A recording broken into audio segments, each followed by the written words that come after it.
Baik, ketemu lagi di Lantang, obrolan bersama Bentang.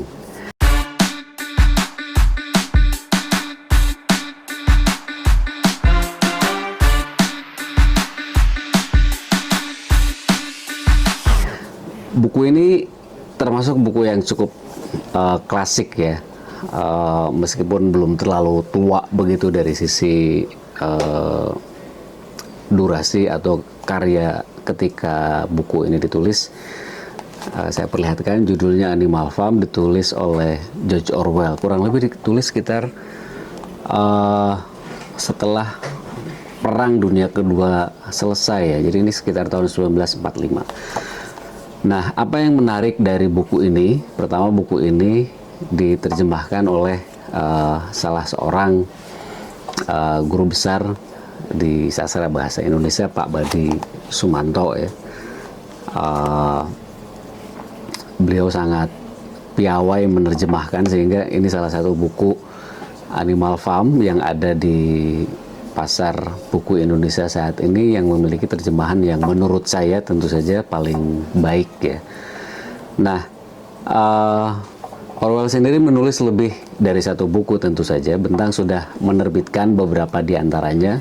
Selain Animal Farm ada 1984, kemudian ada Luntang Lantung Si Gadis Taat dan judul lainnya. Nah, apa yang menarik dari buku Animal Farm? Sebetulnya saya mau bercerita mungkin dari sisi yang tidak banyak digali orang begitu ya. Animal Farm kan sering disebut sebagai sebuah alegori politik ya. Jadi sebuah kiasan yang sebetulnya peristiwanya itu terjadi, dan Orwell menyebut melihat peristiwa itu atau peristiwa politik itu sebetulnya lebih mengacu pada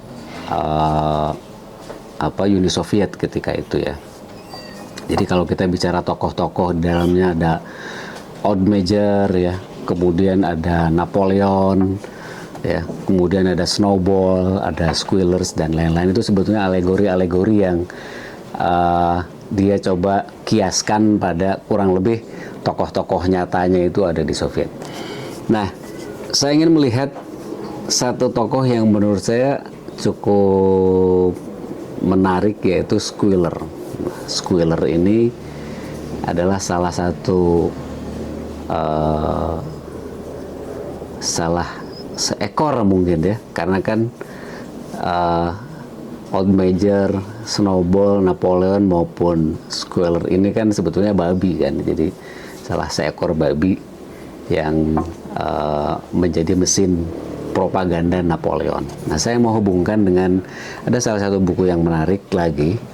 Ini saya jadikan salah satu buku sumber referensi ketika saya kuliah dulu. Jadi waktu S1 saya bikin skripsi itu ada satu judul buku komunikasi politik yang ditulis oleh Dan Nimo ya. Nah, apa yang ditulis oleh Dan Nimo itu yang menurut saya kemudian saya coba hubungkan dengan Animal Farm. Di salah satu tulisan Dan Nimo itu ada satu bagian pendek tentang kampanye Kennedy. Jadi kampanye Kennedy waktu itu adalah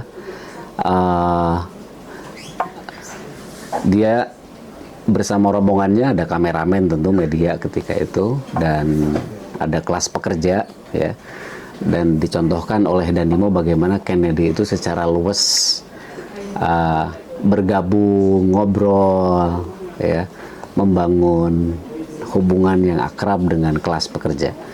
Bagi Dan Nimo ketika itu, contoh ini adalah contoh komunikasi politik. Jadi bagaimana politisi membangun image ya, atau membangun citra.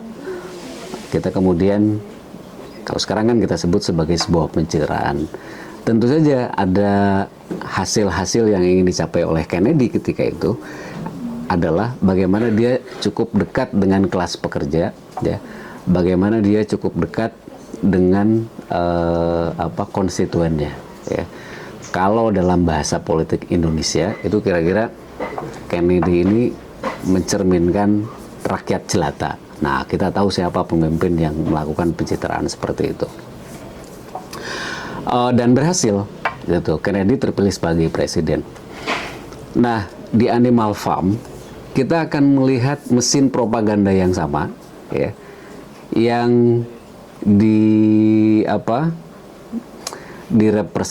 direpresentasikan oleh Squealer. Ya, Squealer ini adalah, kalau saya hubungkan lagi dengan